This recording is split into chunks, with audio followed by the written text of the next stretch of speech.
नमस्कार, मी अनिल उपाध्ये. शिवसिद्ध बातमीपत्रात आपलं स्वागत आहे. पाहूया आजची बातमी. कोल्हापूर जिल्ह्यातील नगरपालिका व नगरपंचायत निवडणुकांचे निकाल जाहीर होत असताना शिरोळ तालुक्यातील शिरोळ नगरपालिकेचा निकाल जिल्ह्याच्या राजकारणात सर्वाधिक चर्चेचा ठरला आहे. आमदार अशोकराव माने यांना त्यांच्या बालेकिल्ल्यातच मोठा राजकीय धक्का बसला असून मतदारांनी त्यांच्या कुटुंबाला स्पष्ट नकार दिला आहे. या निकालामुळे स्थानिक सत्ता बदलासोबतच जिल्ह्यातील राजकीय समीकरणांमध्येही महत्त्वाचा बदल झाल्याची चर्चा सुरू आहे.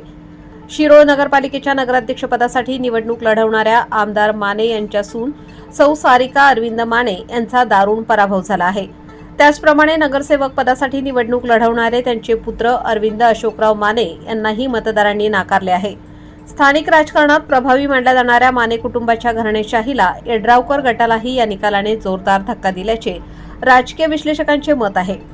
मतदारांनी नातेसंबंधांपेक्षा नेतृत्व, कामगिरी आणि बदलाला प्राधान्य दिल्याचा स्पष्ट संदेश या निकालातून मिळत असल्याचे सांगितले जात आहे.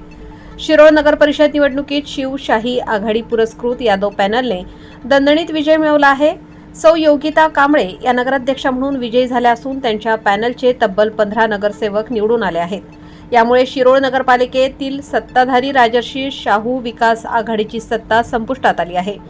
राजर्षी शाहू विकास आघाडीला केवळ 3 जागांवर समाधान मानावे लागले असून माजी नगराध्यक्ष अमरसिंह पाटील हे प्रभाग क्रमांक 9 मधून विजयी झाले आहेत. उर्वरित 2 जागांवर अपक्ष उमेदवारांनी बाजी मारली आहे.